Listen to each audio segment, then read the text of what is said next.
வணக்கம். இன்னைக்கு நம்ம கிச்சனில் புடலங்காய் பொரியல் எப்படி செய்கிறதுன்னு பார்க்கலாம் வாங்க. இப்போ ஒரு கடாயில் நான் 2 ஸ்பூன் எண்ணெய் ஊற்றிருக்கேன். எண்ணெய் ஹீட் ஆயிடுச்சு. இப்போ நான் 1 ஸ்பூன் கடுகு உளுந்தம் பருப்பு ஆட் பண்ணிக்கிறேன்.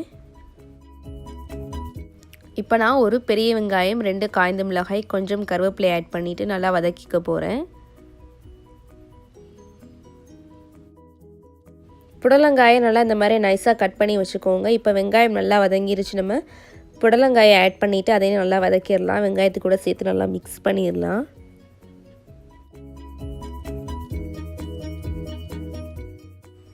இந்த ஸ்டேஜில் நம்ம உப்பு ஆட் பண்ணிட்டோம்னா நமக்கு புடலங்காய் கொஞ்சம் ஈஸியாக நல்லா வதங்கிடும், சீக்கிரமாகவே வதங்கிடும்.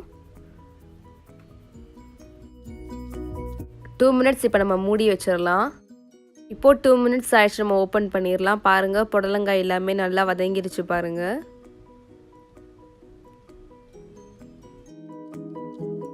நான் 50 கிராம் துவரம் பருப்பை ஏற்கனவே வேக வச்சுருந்தேன். அதையும் இப்போ ஆட் பண்ணிடலாம். ஆட் பண்ணிவிட்டு அதையும் நல்லா மிக்ஸ் பண்ணிடலாம்.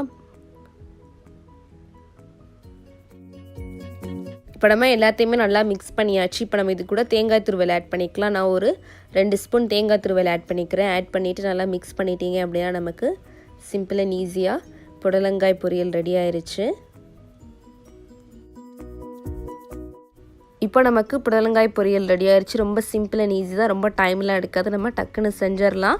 கண்டிப்பாக வீட்டில் ட்ரை பண்ணி பாருங்கள். நீங்கள் இதை எல்லாத்துக்குமே வச்சு சாப்பிட்லாம். ரொம்ப டேஸ்ட்டாக இருக்கும், உடம்புக்கும் ரொம்ப நல்லது. ஸோ கண்டிப்பாக வீட்டில் ட்ரை பண்ணி பார்த்துட்டு எப்படி இருக்குது அப்படின்னு சொல்லிட்டு கமெண்ட் செக்ஷனில் ஷேர் பண்ணுங்கள். இந்த வீடியோ பிடிச்சிருந்தா லைக் பண்ணுங்கள். உங்கள் நண்பர்களும் இந்த ரெசிபியை செஞ்சு சாப்பிட்ணுன்னு நினச்சிங்கன்னா மறந்துடாமல் அவங்களுக்கும் ஷேர் பண்ணுங்கள். நீங்கள் என்ன எங்கள் சேனலை சப்ஸ்கிரைப் பண்ணலைன்னா அப்போது மறந்துடாமல் சேனலை சப்ஸ்கிரைப் பண்ணி வச்சுக்கோங்க. இதே மாதிரி நம்ம சேனலில் நான் நிறைய ஹெல்த்தி ஃபுட்ஸ் போட்டிருக்கேன். அதெல்லாம் கண்டிப்பாக உங்களுக்கு நான் டிஸ்கிரிப்ஷன் பாக்ஸில் லிங்க் கொடுக்குறேன். மறந்துடாமல் அதையும் செக் பண்ணி பாருங்கள். தேங்க்யூ.